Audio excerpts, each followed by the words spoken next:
महाराष्ट्र राज्यात जवळपास 52,000 रेशन दुकानदार 2018 पासून ई-पॉस मशीनद्वारे धान्य वितरण करतायत.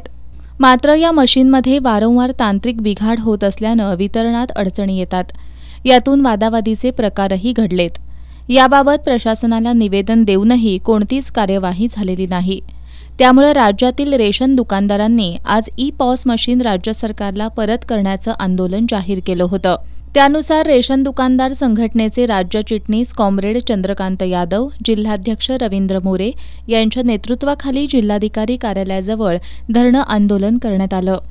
त्यानंतर शिष्टमंडळानं जिल्हा पुरवठा अधिकारी मोहिनी चव्हाण यांची भेट घेऊन मागण्यांचं निवेदन सादर केलं. यावेळी जिल्हा पुरवठाधिकारी चव्हाण यांनी ई-पॉस मशीनमधील तांत्रिक त्रुटी दूर करण्यासह जुलै आणि ऑगस्टमधील एकत्रित धान्य शिधापत्रिका धारकांना दिलं जाईल अशी ग्वाही दिली.